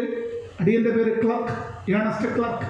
ഗുരുദേവൻ പറഞ്ഞു അത്രേ, ക്ലർക്കെ, നിനക്ക് നമ്മുടെ ക്ലർക്കായി കൂടാമെങ്കിൽ വാ കൂടിക്കോ. ശ്രീനാരായണ ഗുരുവിനെ അടക്കം ഇന്ന് ചില ആളുകൾ അവരുടേതായ സ്വന്തം രാഷ്ട്രീയ നിക്ഷിപ്ത താല്പര്യത്തിന് വേണ്ടി വല്ലാതെ വക്രീകരിക്കാൻ ശ്രമിക്കുമ്പോൾ ഒരു കാര്യം ഓർക്കണം. നമ്മുടെ തൊട്ട് തെക്കുള്ള ശ്രീലങ്ക ഉണ്ടല്ലോ, സിലോൺ. ഗുരുദേവൻ 2 തവണയാണ് സിലോൺ യാത്ര നടത്തിയിട്ടുള്ളത്. അന്ന് വിമാനമില്ല, കപ്പലിലാണ്. ശ്രീനാരായണ ഗുരു അവിടെ കപ്പലിറങ്ങുമ്പോൾ അദ്ദേഹത്തെ സ്വീകരിക്കാനായി ചെന്നതിൽ ഒരു മനുഷ്യൻ തൊപ്പി വെച്ച് വില കൂടിയ സ്വിസ് വാച്ച് കെട്ടി ഇടത്തേക്ക് മുണ്ടെടുത്ത് ഒരാൾ ചെന്നിരുന്നു. കണ്ടാൽ തന്നെ അറിയാം പ്രമാണിയാണ്, സമ്പന്നനാണ്. ഗുരുദേവന്റെ കാൽ തൊട്ട് വന്നിച്ചിട്ട് ആ മനുഷ്യൻ പറഞ്ഞു അത്ര, അടിയനെ പുനർനാമകരണം ചെയ്ത് അങ്ങയുടെ ശിഷ്യനായി സ്വീകരിച്ചാൽ. സ്വാമികൾ ചോദിച്ചു, എന്താണ് എൻ്റെ പേര്? ഖാദർ. ഇവരൊക്കെ ഖാദർ മുതലാളി എന്ന് വിളിക്കുന്നു സ്വാമികൾ. അടിയനെ കന്ദസ്വാമി എന്ന് പുനർനാമകരണം ചെയ്താൽ. ശ്രീനാരായണ ഗുരുദേവൻ പറഞ്ഞു അത്രേ, നമുക്ക് നിന്നെ കന്ദസ്വാമിയായി വേണ്ട, ഖാദറായി തന്നെ കൂടാമെങ്കിൽ കൂടിക്കോ. ശ്രീലങ്കയിലെ ശ്രീനാരായണ പ്രസ്ഥാനങ്ങൾക്ക് തൻ്റെ ജീവിതം തന്നെ ഒഴിഞ്ഞു വെച്ച് തൻ്റെ വ്യാപാരത്തിൽ നിന്ന് കിട്ടിയ ലാഭത്തിൻ്റെ നല്ലൊരു പങ്ക് അതിനായി മാറ്റിവെച്ച ഖാദർ മുതലാളിയെ കുറിച്ചാണ് ഞാൻ ഈ പറഞ്ഞത്. ആദ്യകാല ശിഷ്യന്മാരിൽ കുറ്റിപ്പുഴ കൃഷ്ണപിള്ള അദ്ദേഹമൊക്കെ ഉണ്ട്. ഞാനീ പറഞ്ഞത് ഏതെങ്കിലും ഒരു ജാതിയുടെ ഏതെങ്കിലും ഒരു മതത്തിൻ്റെ വക്താവായി നിന്നുകൊണ്ടല്ല ശ്രീനാരായണ ഗുരുവിൻ്റെ പ്രവർത്തനങ്ങൾ. ശ്രീനാരായണ ഗുരുവിൻ്റെ ഏതെങ്കിലും ഒരു പ്രസംഗത്തിലോ ഏതെങ്കിലും ഒരു എഴുത്തിലോ ഹിന്ദു എന്നൊരു പദം നിങ്ങൾക്ക് കാണിച്ചു തരാം. എവിടെയെങ്കിലും ഹിന്ദു എന്നൊരു പദം കാണിച്ചു തരാം. ശ്രീനാരായണ ഗുരുവിനുണ്ട് പ്രസംഗങ്ങൾ എഴുതപ്പെട്ടത്, അദ്ദേഹത്തിൻ്റെ സ്തോത്രങ്ങൾ, അന്നവസ്ത്രാദി മുട്ടുകൂടാതെയൊക്കെ നമ്മൾ പാടുമ്പോഴും ഈ ദൈവദശകമെല്ലാം പാടുമ്പോഴും രാജാവിനെ അല്ല വാഴ്ത്തിയത്, ചക്രവർത്തി അല്ല വാഴ്ത്തിയത്. എനിക്ക് അന്നം മുട്ടുകൂടാതെ, എനിക്ക് വസ്ത്രം മുട്ടുകൂടാതെ, എൻ്റെ ജീവിതം അങ്ങനെ മുട്ടില്ലാതെ, എനിക്കതിന് കഷ്ടപ്പാടില്ലാതെ ഞങ്ങളെ മുന്നോട്ട് നയിക്കുന്ന അങ്ങയെ വാഴ്ത്തുന്നു എന്നത് അദ്ദേഹം അത് ആത്മീയതയും ഭൗതികതയും രണ്ടും സന്നിവേശിപ്പിച്ചാണ്. മനുഷ്യനെ കൊണ്ട് ഉദ്ഘോഷം നടത്താൻ വളരെ എളുപ്പമാണ്, പ്രസംഗിച്ചിട്ട് പോകാൻ. പക്ഷെ ആ മനുഷ്യനെ നന്നാക്കുക എന്നത് വളരെ വളരെ പ്രയാസകരമാണ്. ആ ദൗത്യമാണ് അദ്ദേഹം ഏറ്റെടുത്തത്. അതാണ് അദ്ദേഹം ഏറ്റെടുത്തത്. സാമൂഹ്യ നീതിയെക്കുറിച്ച് നമ്മൾ പറയും. ഈ കേരളത്തിൽ പട്ടികജാതി, പട്ടികവർഗ, മറ്റു പിന്നോക്ക വിഭാഗങ്ങളിൽപ്പെട്ടവരും ജനിച്ചത് ജാതിയിൽ മുന്നോക്കമാണെങ്കിലും ഇന്ന് സംവരണ ഇതര വിഭാഗങ്ങളെന്ന് നമ്മൾ വിവക്ഷിക്കുന്നതായിട്ടുള്ള സാമ്പത്തികമായി വലിയ പ്രയാസം അനുഭവിക്കുന്നവരുമായിട്ടുള്ള ജനങ്ങളാണ് ഈ കേരളത്തിലും 82% ജനങ്ങൾ.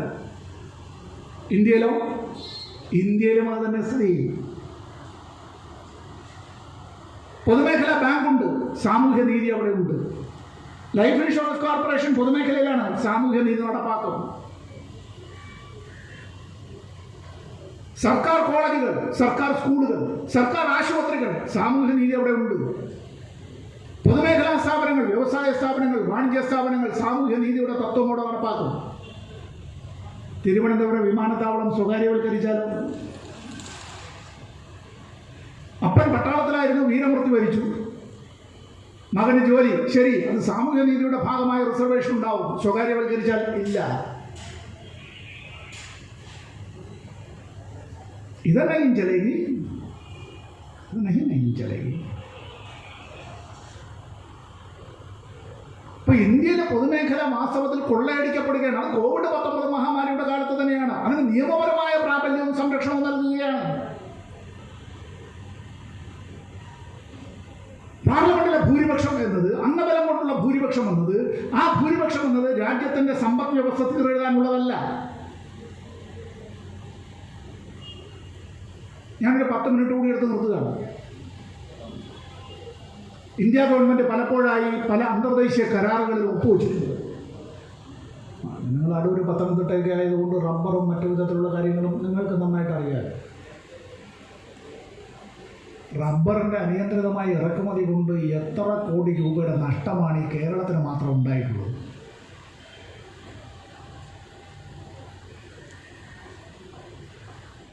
കഴിഞ്ഞ ഒരു 7 കൊല്ലക്കാലത്തിനിടയിൽ മാത്രം ഏതാണ്ട് ഒരു 1.5 ലക്ഷം കോടി രൂപയ്ക്കപ്പുറമുള്ള നഷ്ടം കേരള സർക്കാരിന് മാത്രം ഉണ്ടായിട്ടുണ്ടെന്ന്.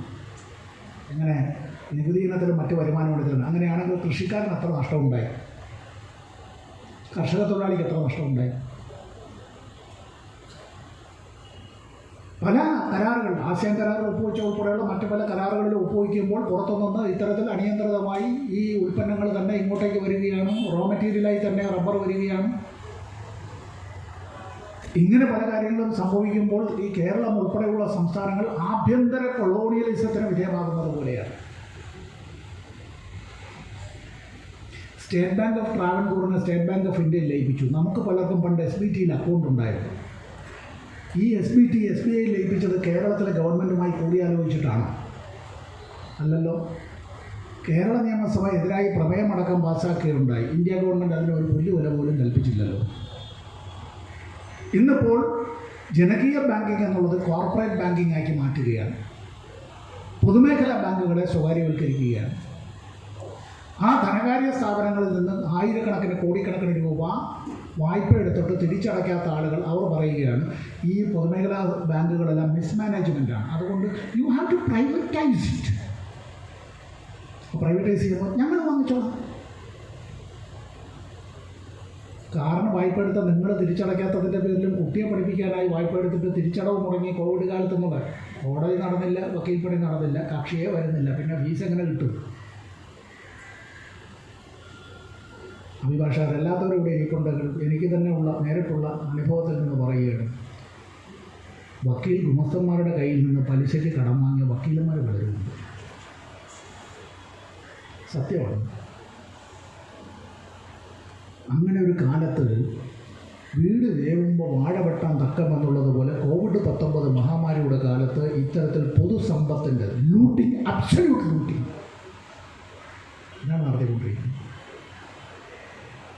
ഇതിനെതിരായുള്ള പ്രക്ഷോഭങ്ങൾ ജനങ്ങൾ നടത്തുകയാണ്. പ്രക്ഷോഭങ്ങൾ നടത്തുമ്പോൾ മുമ്പ് പലരും ചോദിക്കും, നിങ്ങളെന്നെ സമരിച്ചാൽ പിന്നങ്ങ്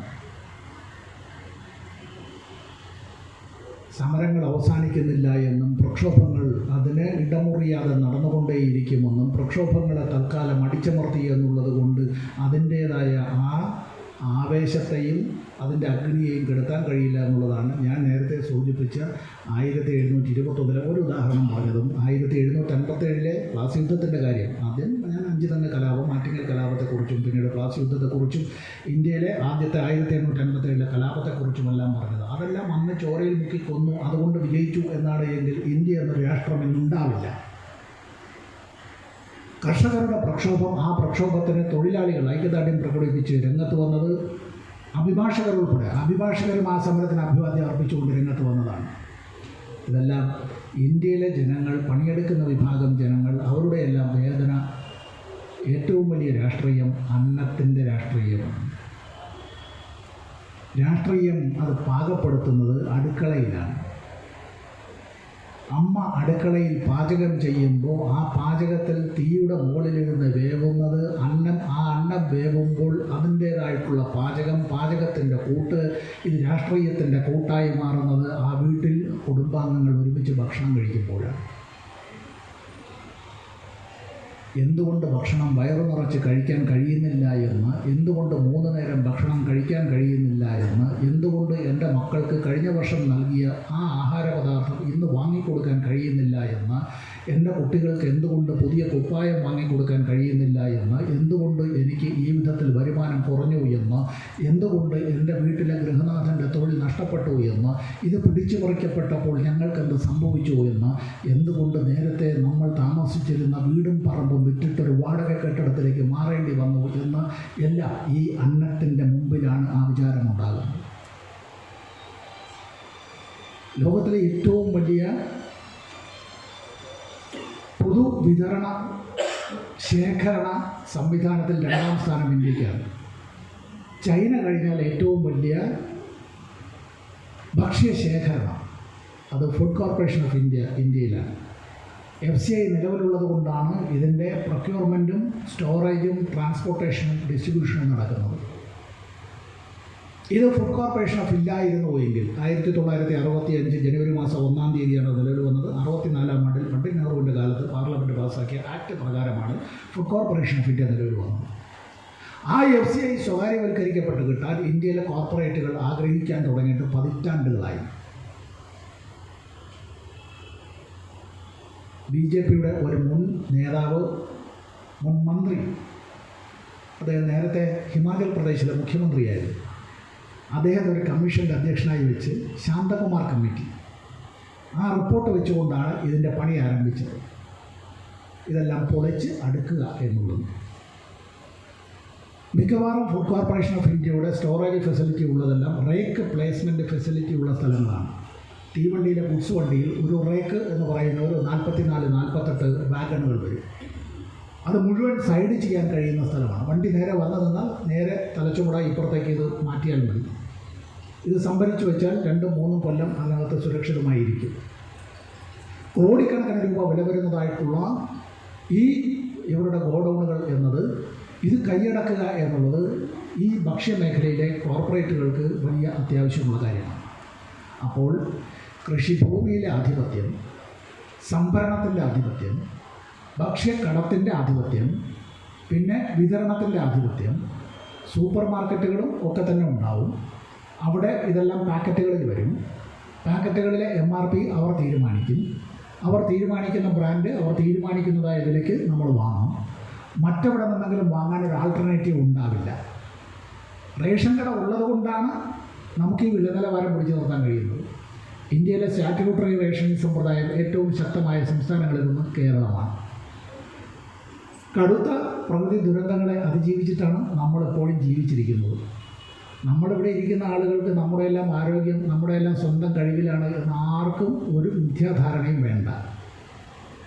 എൻ്റെ അപ്പനോ അമ്മയെല്ലാം എന്നെ നന്നായി വളർത്തിയതുകൊണ്ടും കുട്ടിക്കാലത്തെ നല്ല ആഹാരം തന്നതുകൊണ്ടും ഞാൻ വേറെ ഒരു ദുശീലമൊന്നും ഇല്ലാത്തതുകൊണ്ടും ആണുങ്ങളായാലും പെണ്ണുങ്ങളായാലും അതുകൊണ്ട് നമ്മളെല്ലാവരും നല്ല ആരോഗ്യത്തോടുകൂടി ജീവിക്കുന്നു എന്ന് ഒരു മിഥ്യാധാരണയും വേണ്ട.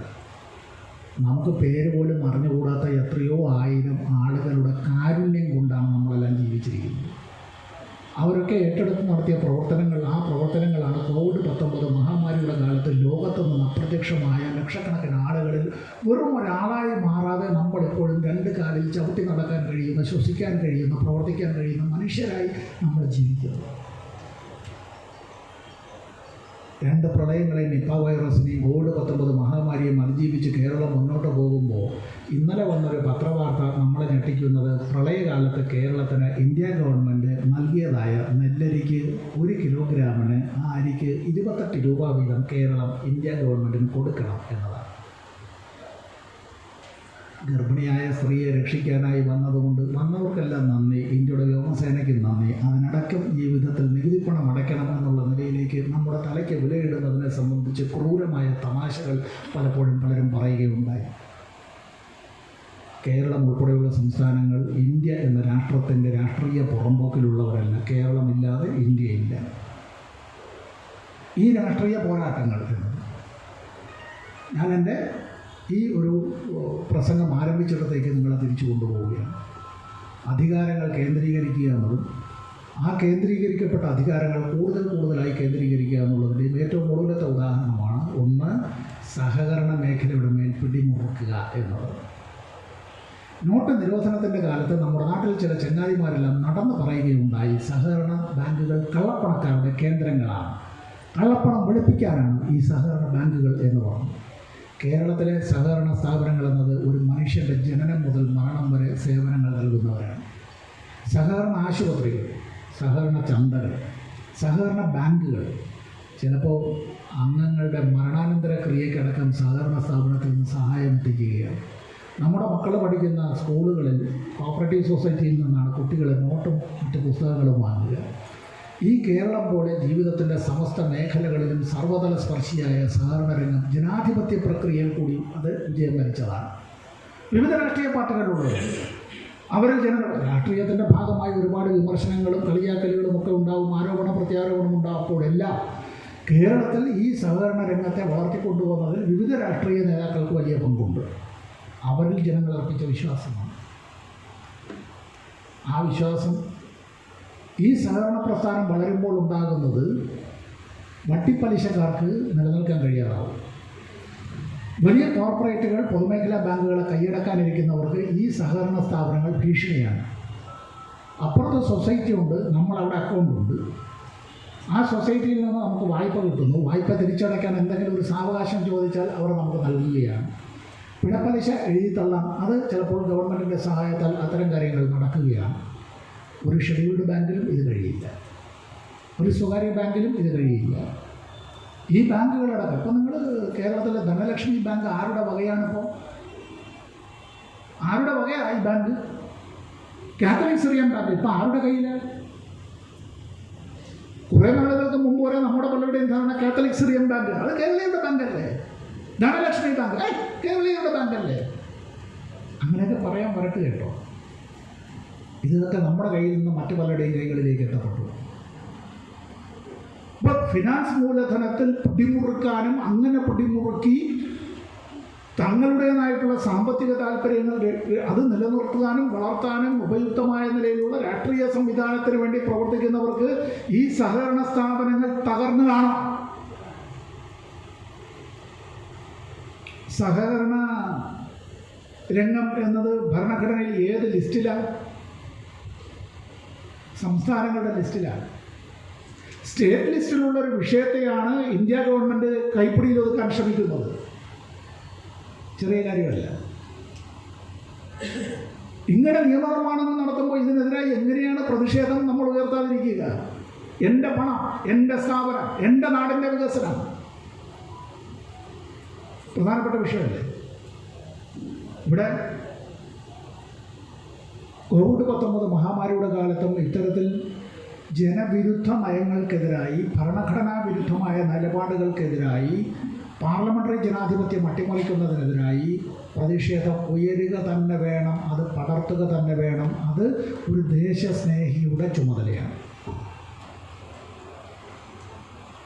പ്രധാനമന്ത്രിയുടെ ഓഫീസുമായി തെരഞ്ഞെടുപ്പ് കമ്മീഷൻ കൂടിക്കാഴ്ച നടത്തുന്ന കാലത്താണ് നമ്മുടെ സെമിനാർ. കഴിഞ്ഞ പിണറായി ഗവൺമെൻറ്റിൻ്റെ അവസാന നാളുകളിൽ നമ്മുടെ സംസ്ഥാനത്ത് നിന്ന് രാജ്യസഭയിലേക്ക് തെരഞ്ഞെടുപ്പ് നടത്താതെ നീട്ടിക്കൊണ്ടുപോകാൻ തീരുമാനിച്ചതും ഇതേ തെരഞ്ഞെടുപ്പ് കമ്മീഷനാണ്. രാജ്യസഭയിലേക്ക് നമ്മൾ തിരഞ്ഞെടുത്ത MLA-മാരിൽ നിന്നാണ് രാജ്യസഭാംഗങ്ങളെ തിരഞ്ഞെടുക്കേണ്ടത്. കേരളത്തിൽ നിന്ന് 9 രാജ്യസഭാംഗങ്ങളുള്ളതിൽ 3 പേരെ ഈ 2 കൊല്ലം കൂടുമ്പോൾ 3 പേരെ വീതം തിരഞ്ഞെടുക്കണം. അപ്പോൾ ആ ഗവൺമെൻറ്റിൻ്റെ ആ നിയമസഭയുടെ കാലാവധിക്കുള്ളിൽ തിരഞ്ഞെടുപ്പ് നടന്നാൽ 3-ൽ 2 പേർ LDF ആയി പോയാലും ഒരാളെങ്കിലും കുറയുമെങ്കിൽ അത്രയും നല്ലത്. അപ്പോഴോ കേരളത്തിൻ്റെതായ ഒരു പ്രത്യേകത മാധ്യമങ്ങളെല്ലാം പറഞ്ഞു പരത്തിയിട്ടുള്ളത് 5 കൊല്ലം കൂടുമ്പോൾ ഇടത്ത്, 5 കൊല്ലം കൂടുമ്പോൾ വലത്ത്, ഇടത്തോട്ട്, പിന്നെ വലത്തോട്ട്, പിന്നെ വലത്തോട്ടെന്ന് ഇടത്തോട്ട്. അപ്പോൾ അടുത്ത തെരഞ്ഞെടുപ്പ് വരുമ്പോൾ UDF അധികാരത്തിലേക്ക് വരും. അങ്ങനെയാണെങ്കിൽ 3-ൽ 2 എന്നുള്ളത് 3-ൽ 1 LDF-ന് ചുരുങ്ങും. പാർലമെൻറ്റിൽ ഇടതുപക്ഷത്തിൻ്റെ അംഗബലം കുറയാം. അതിന് കുറയാൻ ഏറ്റവും നല്ല മാർഗം തെരഞ്ഞെടുപ്പ് കമ്മീഷൻ ഈ തെരഞ്ഞെടുപ്പ് നടത്താതിരിക്കലാണ്. തെരഞ്ഞെടുപ്പ് നടത്തേണ്ടവർ തെരഞ്ഞെടുപ്പ് നടത്താതിരിക്കുക. CPM-ൻ്റെ നേതാവ് എസ് ശർമ്മ ഉൾപ്പെടെയുള്ളവർ ബഹുമാനപ്പെട്ട ഹൈക്കോടതിയെ സമീപിച്ച് അങ്ങനെ ഹൈക്കോടതിയുടെ ഉത്തരവിനെ തുടർന്നാണ് തെരഞ്ഞെടുപ്പ് കമ്മീഷൻ ആ തെരഞ്ഞെടുപ്പ് നടത്താൻ തയ്യാറായത്. ഓർമ്മയുണ്ടല്ലോ, ഡോക്ടർ ശിവദാസനും സർ ജോൺ ബ്രിട്ടാസും രാജ്യസഭാംഗങ്ങളാകുന്നത് ആ തെരഞ്ഞെടുപ്പിലാണ്. ഇതേ തെരഞ്ഞെടുപ്പ് കമ്മീഷൻ ഇതിനു മുമ്പ് ആ തെരഞ്ഞെടുപ്പ് കമ്മീഷൻ്റെ നിഷ്പക്ഷതയും മറ്റു കാര്യങ്ങളും എല്ലാം ഒരുപാട് തവണ ചോദ്യം ചെയ്യപ്പെട്ടിട്ടുള്ളതാണ്. ഞാൻ അതിനെപ്പറ്റിയൊന്നും പറയുന്നില്ല. ഡൽഹിയിൽ ഞാൻ താമസിച്ചിരുന്ന വീടിൻ്റെ 4 വീട് മാറിയാണ് തെരഞ്ഞെടുപ്പ് കമ്മീഷൻ്റെ ഓഫീസ്. രാത്രിയും പകലും അവിടെ എന്ത് നടന്നിരുന്നാലും അപ്പുറത്ത് ഒരു വിളിപ്പാട് അകലെയാണ്. അപ്പുറത്ത് ഈ യൂണിയൻ ഓഫീസ് നമ്മുടെ ഹാളും തമ്മിലുള്ള അകലം പോലെയുള്ള അകലം മാത്രമേ ഉള്ളൂ. ഒരു സംസ്ഥാനത്ത് രാജ്യസഭയിലേക്ക് നടക്കുന്ന തെരഞ്ഞെടുപ്പ്, ആ തെരഞ്ഞെടുപ്പിനെ അട്ടിമറിക്കാൻ ഇതിനു മുമ്പും തെരഞ്ഞെടുപ്പ് കമ്മീഷൻ ശ്രമിച്ചിട്ടുണ്ട്. കേരളം ആദ്യത്തെ ഉദാഹരണമൊന്നുമല്ല. അപ്പോൾ ഒരു ഭരണഘടനാ സ്ഥാപനം എന്നത് ഇന്ത്യ ഗവൺമെൻറ്റിൻ്റെ അറ്റാച്ച്ഡ് ബോഗി പോലെ, just like one of the organs of the state. Organs of the state എന്നുള്ളതും ഒരു കോൺസ്റ്റിറ്റ്യൂഷണൽ ബോഡി എന്നുള്ളതും രണ്ടും വ്യത്യസ്തമാണ്. ഭരണഘടനാ ചുമതല നിർവഹിക്കാനുള്ള തെരഞ്ഞെടുപ്പ് കമ്മീഷൻ തന്നെ രാഷ്ട്രീയ ചട്ടുകമായി മാറുന്നു എങ്കിൽ അത് അക്ഷന്തവ്യമായ അപരാധമാണ്. തിരുത്തപ്പെടാൻ കഴിയാത്തതായിട്ടുള്ള രാഷ്ട്രീയ തെറ്റുകളായി അത് മാറും. ആ കീഴ്വഴക്കം ഒരു ലോകത്തിലെ ഏറ്റവും വലിയ ബഹുകക്ഷി ജനാധിപത്യ വ്യവസ്ഥ നിലനിൽക്കുന്ന രാഷ്ട്രത്തിന് അപകടകരമാണ്. ഈ സെമിനാറിൽ പങ്കെടുത്ത സുഹൃത്തുക്കൾ, നിങ്ങൾ അഭിഭാഷകരായിട്ടുള്ളവർക്കൊരു വലിയ ചുമതലയുണ്ട്. നമ്മുടെ കക്ഷികളോട് അവരുടെ വിഷയങ്ങളോട് നീതി പുലർത്തുക എന്നുള്ളത് മാത്രമല്ല, ഭരണഘടനയെക്കുറിച്ചും നിയമങ്ങളെക്കുറിച്ചും നീതിന്യായ സംവിധാനത്തെക്കുറിച്ചും ജനാധിപത്യ വ്യവസ്ഥയെക്കുറിച്ചും ഒരു അഭിഭാഷകൻ ലോകത്തോട് വിളിച്ചു പറയുന്നതിന് വലിയ പ്രസക്തിയുണ്ട്. ആരോഗ്യരംഗത്തെക്കുറിച്ചൊരു ഡോക്ടർ, നഴ്സിംഗ് രംഗത്തുള്ളവർ, പാരാമെഡിക്കൽ സ്റ്റാഫായിട്ടുള്ളവർ, ആരോഗ്യ പ്രവർത്തകർ ആരോഗ്യരംഗത്തെക്കുറിച്ച് പറയുമ്പോൾ നമ്മൾ അഭിഭാഷകർ പറയുന്നതിനേക്കാൾ ജനങ്ങൾ വിലക്കെടുക്കുന്നത് ആരോഗ്യരംഗത്തെക്കുറിച്ച് അവർ പറയുന്നതാണ്, അല്ലേ? അതുപോലെ തന്നെയാണ് അഭിഭാഷകരായിട്ടുള്ള നമ്മളൊരു പ്രൊഫഷണൽസ് എന്നുള്ള നിലയിൽ, ഈ സ്പെഷ്യലൈസ്ഡ് ആയിട്ടുള്ള ഒരു പ്രൊഫഷണൽസ് എന്നുള്ള നിലയിൽ നമുക്കെല്ലാം ഒരു വലിയ പങ്കുണ്ട്. അത് ഈ രാഷ്ട്രത്തോടും ഈ സമൂഹത്തോടും നമ്മുടെ നാടിനോടും നമ്മുടെ കുടുംബത്തോടും കണ്ണാടിയിൽ പോയി when you go to bed, before you lie in your bed, at least just have a look on the mirror. കണ്ണാടിയിലേ നമ്മുടെ വീട്ടിൽ പോയി രാത്രി നമ്മൾ കിടക്കുന്നതിന് മുമ്പ് നമ്മുടെ കണ്ണാടിയിലേക്ക് നോക്കി നമ്മളോട് തന്നെ ഒന്ന് ചോദിക്കുക, നമ്മൾ ഇന്ന് നമ്മളോടും നമ്മുടെ കുടുംബത്തോടും നമ്മുടെ നാടിനോടും നമ്മുടെ രാഷ്ട്രത്തോടും അഭിഭാഷകൻ എന്നുള്ള നിലയിൽ നമ്മൾ ആ കർത്തവ്യം നിർവഹിച്ചോ എന്നുള്ളത്. മഹാത്മാഗാന്ധി വക്കീലായിരുന്നു എന്ന കാര്യം മറന്നു പോകരുത്. വായിച്ചു കേട്ട കഥയിൽ നിന്നുള്ളൊരു കാര്യമാണ്, യേശുദേവൻ്റെ ശരീരം അവസാനം ഏറ്റുവാങ്ങാനായി എത്തിയതും അന്നത്തെ കാലത്തെ വക്കീലന്മാരായിരുന്നു എന്ന് കേട്ടിട്ടുണ്ട്. ഇന്ത്യയുടെ ദേശീയ സ്വാതന്ത്ര്യ പ്രക്ഷോഭത്തിന് തിരികൊളുത്തിയത് വക്കീലന്മാരുടെ ഞായറാഴ്ച ക്ലബ്ബ് മാത്രമായിരുന്നു. ഇന്ത്യൻ നാഷണൽ കോൺഗ്രസ് എന്നൊരു കാലത്ത് ആക്ഷേപിക്കപ്പെട്ടിരുന്നു എങ്കിൽ പോലും അത് ജനകീയ പ്രസ്ഥാനമാക്കി മാറ്റിയതും വളർത്തിയതിലും അഭിഭാഷകർക്ക് വലിയ പങ്കുണ്ട്. പല കാര്യങ്ങളും ചൂണ്ടിക്കാണിക്കുന്നതിൽ അഭിഭാഷക സമൂഹം വലിയ ജാഗ്രതയാണ് കാട്ടിയിട്ടുള്ളത്. ഓൾ ഇന്ത്യ ലോയേഴ്സ് യൂണിയൻ അതുകൊണ്ട് തന്നെ നമ്മുടെ രാഷ്ട്രീയ രംഗത്ത്, ഭരണരംഗത്ത്, ഈ നീതിന്യായ രംഗത്ത് ഭരണഘടനാ സത്ത ഉയർത്തിപ്പിടിക്കാൻ, ഭരണഘടനാ മൂല്യങ്ങളുടെ ശോഷണം തടയാൻ, ചെറുക്കാൻ, ജനകീയ പ്രക്ഷോഭങ്ങളുടെ അതിൻ്റെ നാഡീ ഞരമ്പുകളുടെ ഭാഗമായി നേതൃത്വം നൽകാൻ അതിന് കഴിഞ്ഞിട്ടുള്ളത് ഇനിയും മുന്നോട്ട് പോകട്ടെ എന്ന് മാത്രം ആശംസിച്ചുകൊണ്ട് എന്നെ ക്ഷണിച്ചതിന് നന്ദി. എല്ലാ സുഹൃത്തുക്കൾക്കും ഒരിക്കൽ കൂടി അഭിവാദ്യങ്ങൾ നേരുന്നു.